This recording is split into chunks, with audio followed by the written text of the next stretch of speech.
شبه الجزيرة احكم مثل، لكن مكة والمدينة لازم الأمة العربية والأمة الإسلامية هي التي تقوم عليها. من سيخطب في الحج؟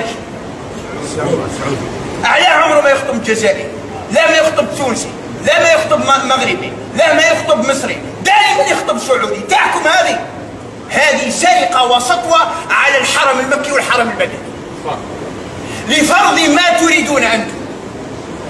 على ما يخطبش قدوة المرة هذه يخطب لنا يخطب أنا ماذا بيا يخطب واحد آخر، ما يخطبش اللي على العام هذا السعودي ويخطب حر.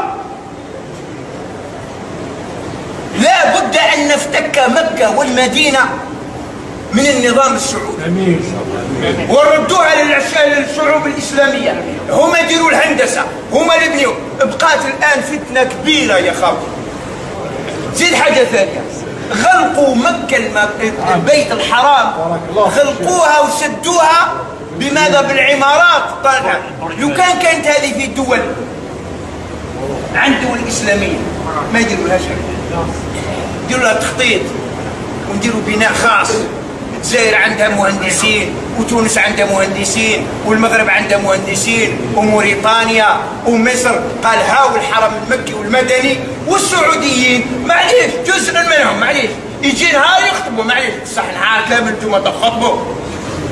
يا سيدي انا جزائري رايح المسجد الحرام، نهار يخطبوا في عرفات وش يقول؟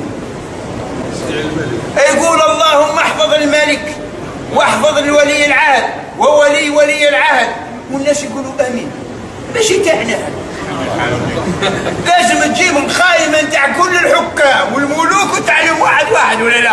خاص هذاك بالك التونسي ما يحبش نتاع السعوديه ونتاع المروك ما يحبش نتاع، صحيح ولا لا؟ تخطب الناس. وشكون قال باللي هذاك ولي الامر تاعك ماشي تاعي؟ انا هنا بالحج، حج تاع السعوديه ولا حج تاع الامه العربيه والامه الاسلاميه؟ كذا تجبرني ندعي